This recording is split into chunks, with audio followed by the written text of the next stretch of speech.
how did this happen? How did we possibly drop the ball on this? We had them exactly where we wanted them. We literally had them over the barrel.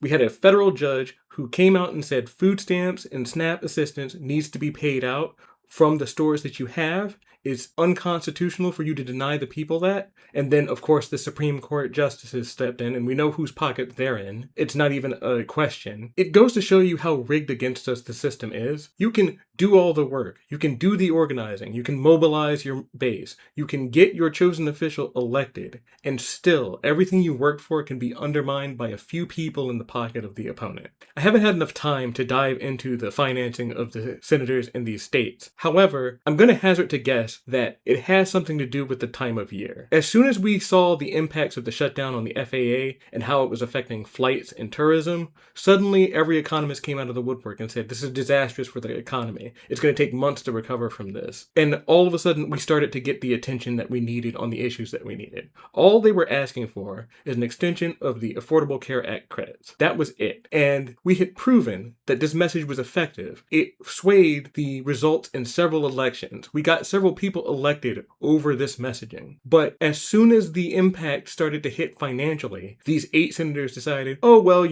we'll settle for an agreement to have a vote on it, even knowing full well that those votes only require a simple majority to pass. And so we will not see these Affordable Care Act credits happen. They just gave away every bit of leverage that they had. They just gave away every bit of bargaining that literally the American people had stood out for. We knew that this was going to be a hard fight. We knew this was going to be stacked against us. We did all of the legal fights. We did the work. And it just goes to show you that the entire system is rigged against you. These people know that an election cycle only comes around every 2 to 4 years. They know that the news cycle is chock full of things that offend us and outrage us on a day-to-day basis. They know that we'll eventually start to forget about these things. That's why they do it. This is why we can't rely on the systems in place. This is why we have to be active in how we deal with this situation. We can't simply wait for someone to come save us because nobody's going to do so. It's not even economically viable for them to do so. Because even if they run on an unpopular premise, by the time the election cycle happens, so many companies have donated to their campaigns, so many organizations have been paid out of these campaigns. So even if they fail, even if they lose, everybody has already made their money, and that just empowers them for the next cycle so that they have more money to spend. So we're going to have to do something more. As we saw in this shutdown fight, as soon as money started to be hit, as soon as their fourth quarter profits started to come under scrutiny and fire, that's when everybody decided to move. The only thing these people care about is money. And they know full well that the American people, the individuals, do not have enough money to move the needle. That's why our entire political system is so mired in these arcane, deep politics. So it requires a full team of legal experts just to navigate it so you can find your way to the ballot in the first place. They do this by design because it prevents us from having a say. It prevents us from getting even to the table to make those discussions. You see it every day when these pundits come on MSNBC, CNN, and Fox News. They're allowed to spit whatever conspiracy theory that comes to mind. They're literally allowed to spew nonsense pretty much unchallenged. And so all we're left to do is sit down and watch these people come out here and lie to our faces and tell us, oh, I secured an opportunity to vote on the ACA Act, which is more than we had before. He secured the possibility to lose on that vote. That's all he did. That is the most participation trophy language I've ever heard, and I'm a millennial. These people are the worst. They know full well what they're doing. And the funny thing is, they think that we don't know. We know they're in the pocket of big business.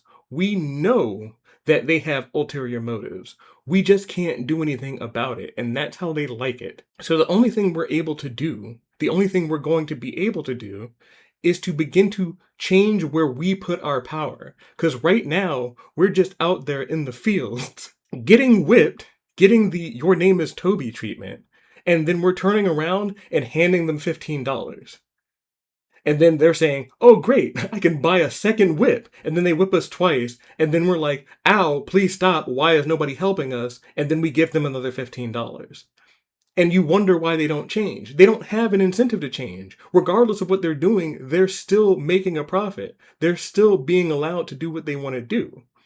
And so we need to stop paying these companies, which turn around and use that money to lobby against us, to put these people who do not fight for our interests into places of power.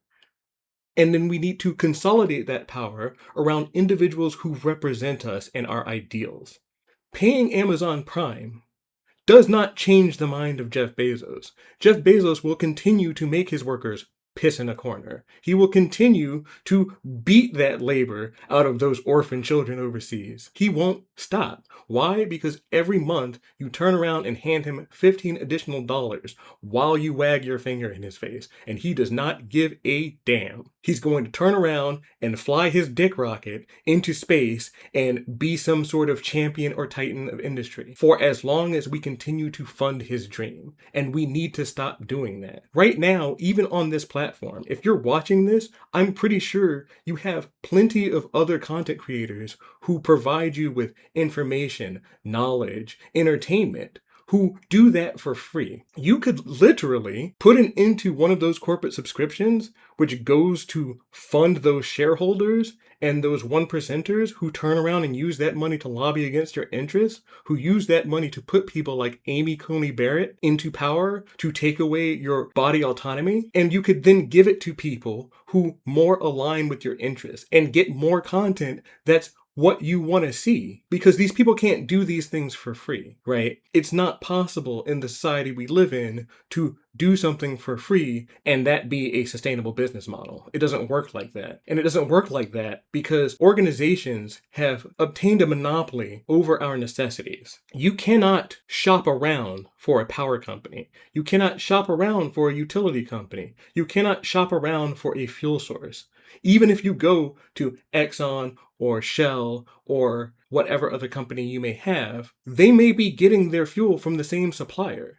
They may be buying from the same people. So you don't really have a choice in that matter. And the only way we can stop this is with a word that everybody always hates to hear. They always hate to hear the word boycott, because they always say, well, it's never going to work because there's always going to be some rube who's going to buy the product anyway. And so the company's not going to change anything. But that's not the point.